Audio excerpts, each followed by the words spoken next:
Le 24 février 1934 paraissait dans l'Action française la critique de François Vineuil du film La rue sans nom, texte intégral.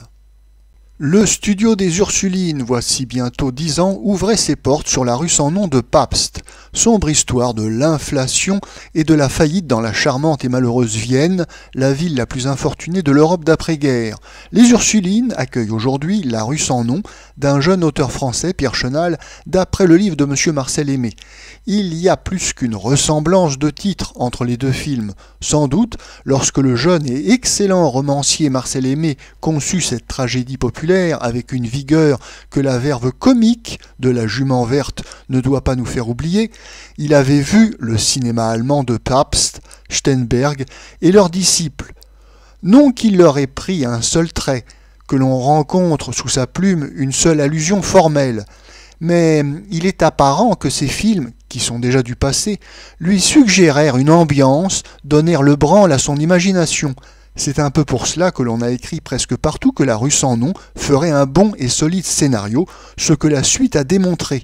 Et en effet, c'est au romancier de l'âge de M. Marcel Aimé, né en même temps que le cinéma, et dont l'écriture, souvent à leur insu, a été façonnée par son rythme, qu'il faudrait s'adresser pour découvrir des scénarios neufs et qui puissent sans peine être traduits en images. Le récit de M. Marcel Aimé est tenu dans les couleurs les plus âpres, les plus désenchantées. Dans la rue sans nom, quelque part au fond d'un faubourg parisien, croupit une humanité accablée, brutale.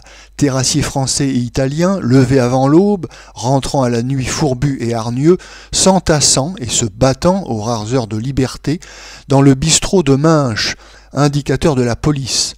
Le drame qui secoura la ruelle naît à l'arrivée du repris de justice Serguemoine, enrichi et plus ou moins repentant chez son vieux compagnon des mauvais coups et du bagne, Méhoul, devenu un obscur ouvrier, avec une femme et un fils, Manu, crapule précoce. Serguemoine, fort des secrets qui lui attachent Méhoul, s'installe chez lui avec sa fille Noah. Serguemoine craint la police, mais il voudrait surtout tirer la petite Noah de l'infamie où elle vivait paisiblement. L'arrivée de Noah, sa fraîcheur, ses toilettes tapageuses, émeuvent la rue. Un pauvre diable d'ouvrier, joagneux, dont la cervelle est déjà malade, en perd tout à fait l'entendement, guette inlassablement la belle à sa fenêtre, dans un complet neuf, tandis que son gamin meurt. Un terrassier italien, Cruseo, gagne le cœur de Noah. Serguemoine, après de violents accès de colère, finira par autoriser le mariage de sa fille et de ce gueux, mais un chassé-croisé de jalousie, de féroces querelles entre Serguemoine et Méhoul, de lâcheté, de violence et de duplicité, où l'affreux Manu a sa bonne part, aboutissent à l'arrestation de Serguemoine.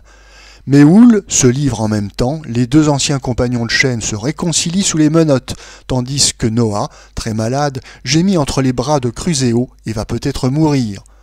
Ce n'est pas gai. L'artiste l'a voulu ainsi, et c'est son droit.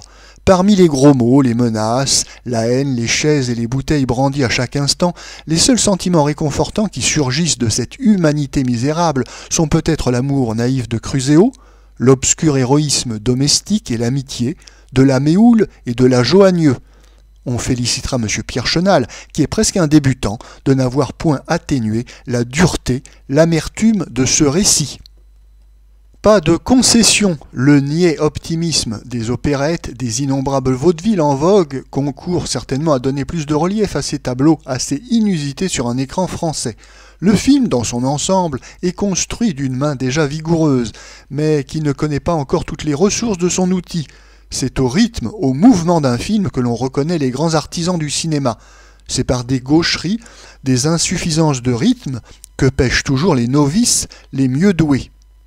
Sur un dialogue toujours juste et concis de M. Marcel Aimé, nous aimons infiniment ce pauvre Cruseo qui se fâche tout rouge quand Serguemoine lui demande gravement quel est son degré d'instruction. Les images de M. Pierre Chenal se succèdent sans heurts, mais à une cadence un peu trop uniforme. Le jeune auteur ne sait pas encore très bien quelle partie l'on peut tirer des rapports, des différents cadres, des temps forts et faibles d'un film, de la brièveté ou de la longueur alternée des scènes.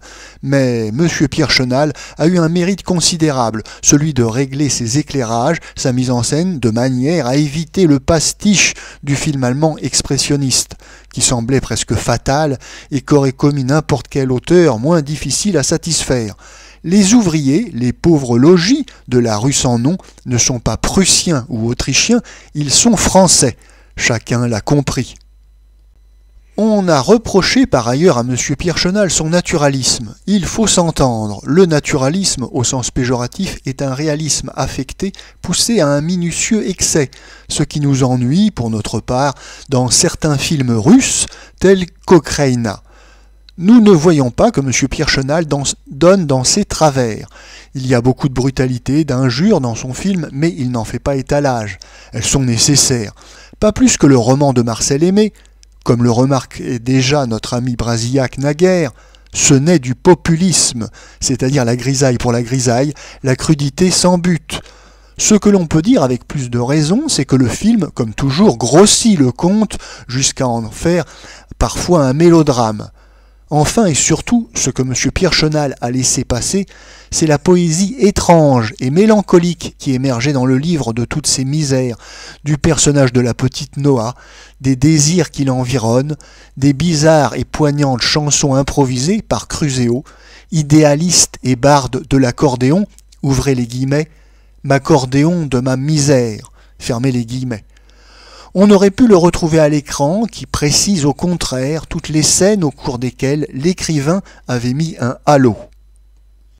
Comme la plupart des jeunes metteurs en scène français qui aimeraient trouver des acteurs façonnés à leur moindre désir, nés comme eux dans le cinéma et jouant toujours cinéma, M. Pierre Chenal a dû avoir quelque peu maille à partir avec ses deux vedettes, M. Gabriel Gabriot et M. Constant Rémy. M. Gabriel Gabriot, sauf dans Les Croix de bois, n'a jamais été très fameux. Il est intelligemment conduit dans le rôle, tout en force de Serge-Moine, qui lui convient davantage que les bellâtres qu'il a longtemps personnifiés. M. Constant Rémy est un bon comédien, élevé à l'école d'Antoine. Il sait jouer de dos. Mais ce que font M. Gabriel Gabriot, aussi bien que M. Constant Rémy, est beaucoup trop gros, toujours calculé pour la scène, où déjà il paraîtrait peu vraisemblable. À la décharge de M. Constant Rémy, on dira que la scène de l'enfant mort est bien longue et larmoyante. Mademoiselle Paula Hilleri, la jeune roumaine, découverte par René Clair pour Les Toits de Paris, n'a rien perdu de sa grâce, mais son personnage paraît l'avoir laissée absolument indifférente. Par contre, les rôles secondaires sont excellemment tenus. M. Enrico Glori incarne avec infiniment de conviction la naïveté passionnée de l'italien Cruséo. M. Paul Azaïs, en voyou, semble sortir des meilleurs films américains. Madame Fréhel est admirablement peuple dans La Méhoule. Voyez-la quitter son fourneau, réconforter sa voisine. C'est la condamnation du coup de gueule de M. Gabriot et de M. Constant Rémy. On remarque encore M. Larquet, Mme Dagmar Gérard dans De bonnes silhouettes. On regrette enfin de ne pas avoir le nom des deux modestes comédiens qui ont fait une composition extraordinaire de vérité du ménage joagneux.